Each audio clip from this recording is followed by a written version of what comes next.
नमस्कार बच्चों, आज की कक्षा में आपका स्वागत है। आज हम हमारे पाठ्य पुस्तक के तीसरा पाठ पढ़ेंगे। पाठ का नाम है ऐसे थे वे। हम इस पाठ को 2 भागों में विभाजित किया है, तो आज हम इस पाठ का पहला वीडियो के द्वारा पाठ को समझेंगे। ये पाठ 3 है और पाठ का नाम ऐसे थे वे। ये एक प्रेरक प्रसंग है, यानी एक इंस्पिरेशनल स्टोरी है और हम वीडियो 1 देखेंगे। बाल गंगाधर तिलक, ये इस कहानी के मुख्य पात्र है। द मेन कैरेक्टर है बाल गंगाधर तिलक। इनका जन्म 23 जुलाई को 1856 को हुआ और ये महाराष्ट्र में जन्मे और इनका मृत्यु 1 अगस्त 1920 को हुई। वे एक भारतीय राष्ट्रवादी शिक्षक, समाज सुधारक, भारतीय राष्ट्रवादी यानी इज अ इंडियन नेशनलिस्ट है और ये एक टीचर है और सोशल रिफॉर्मर भी है। वकील और एक स्वतंत्रता सेनानी थे। ये वकील भी थे, वकील यानी लॉयर, और एक स्वतंत्रता सेनानी यानी एक फ्रीडम फाइटर भी थे। ये भारतीय स्वतंत्रता संग्राम यानी इंडियन इंडिपेंडेंस के लिए जो वार हुआ था उनमें ये पहले लोकप्रिय नेता थे। Is a famous leader for the freedom fight. इन्हें हिंदू राष्ट्रवाद का पिता भी कहा जाता है और इन्होंने ये नारा दिया कि स्वराज मेरा जन्मसिद्ध अधिकार है, मैं इसे लेकर ही रहूँगा। इस नारे के साथ उन्होंने अंग्रेजी हुकूमत यानी ब्रिटिश रूल के या अंग्रेजी शासन की नींव हिलाकर रख दिया। लोगों के मन में इनकी इतनी प्रसिद्धि थी कि लोग इन्हें लोकमान्य तिलक कहकर बुलाते थे। लोकमान्य का अर्थ है लोगों द्वारा स्वीकार किया गया नेता। तो चलो बच्चों, हम बाल गंगाधर तिलक के बचपन के एक छोटी सी घटना को लेकर इस पाठ में पढ़ेंगे। पाठ का पठन। यह घटना उन दिनों की है जब बाल गंगाधर तिलक आपकी तरह पाठशाला में पढ़ते थे।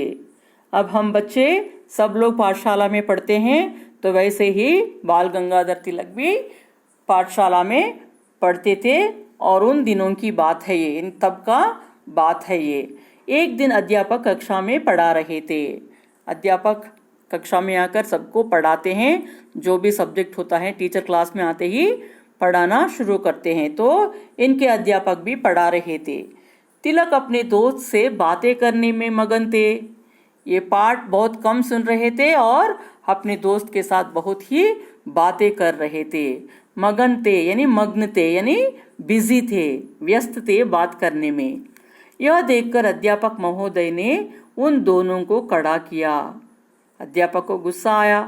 फिर दोनों के पास आकर उसने कहा, आप दोनों बातें कर रहे हैं, खड़े हो जाओ।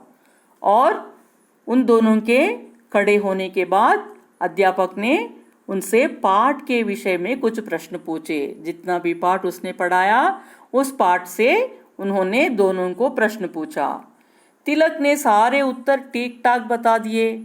तिलक पूरे जवाब बराबर दिया, वेरी करेक्ट आंसर्स दे दिए, लेकिन उनका दोस्त कुछ भी नहीं बता पाया। जिसके साथ ये दोस्त बात कर रहा था वो दोस्त एक भी उत्तर नहीं दे पाया, क्योंकि वह बातें करने में बिजी थे, वो कुछ नहीं सुनाता इसलिए। अध्यापक महोदय ने तिलक को बैठने के लिए कहा। क्योंकि तिलक ने सभी आंसर्स बराबर बताए या करेक्ट बताए, तो अध्यापक ने कहा तुम बैठ जाओ क्योंकि तुमने सही जवाब दिया है। और उनके दोस्त से बोले, देखो तिलक ने तो अपना पाठ सुना दिया। तिलक ने, मैंने जितने भी प्रश्न पूछे हैं उन प्रश्नों के उत्तर तिलक ने दे दिया है। मैं समझता हूँ कि बातें तुम कर रहे थे, तिलक नहीं।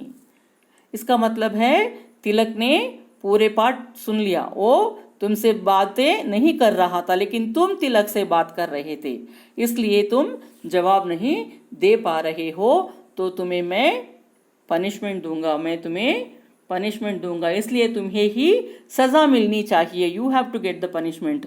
तुम खड़े रहो, पूरे पीरियड ऐसे खड़े होकर रहो ताकि मैं पाठ को आगे बढ़ा सकूं। वह बालक अध्यापक महोदय का आदेश पाकर खड़ा ही रहा। तो उस बच्चे का गलती था, तो उसने अध्यापक की बात सुनकर वह वहीं पर खड़े रहा और पनिशमेंट लेता रहा।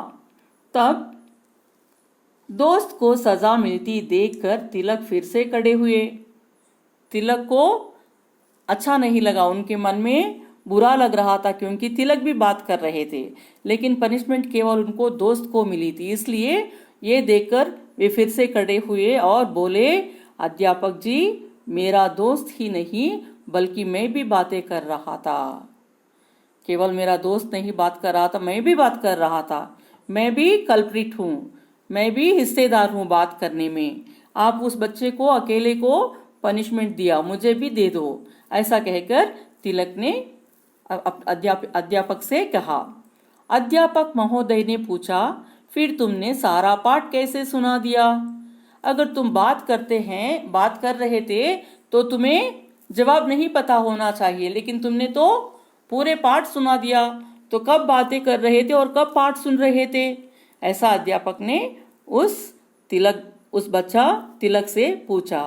तिलक बोले, अध्यापक महोदय, एक बार सुनकर ही मुझे पूरा पाठ याद हो जाता है। मुझे एक बार सुनूंगा तो सब याद होता है, बार बार पढ़ने की जरूरत नहीं है या बार बार सुनने की भी जरूरत नहीं है।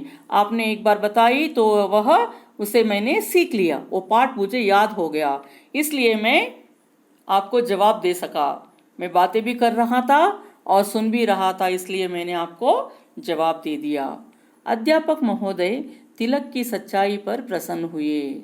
जब तिलक ने सच्चाई बताई, he spoke out the truth. ये ट्रूथ बात करने के बाद अध्यापक को गुस्सा नहीं आया। यूजुअली जब बच्चे झूठ बोलते हैं तो अध्यापकों को गुस्सा आता है, माँ बाप को गुस्सा आता है। गलती करने पर भी सच बताने पर माँ बाप या अध्यापक बहुत खुश हो जाते हैं। तो अध्यापक भी यहाँ तिलक की सच्चाई सुनकर बहुत प्रसन्न हो गए। तो आज का पाठ यही खत्म बच्चों। Thank you.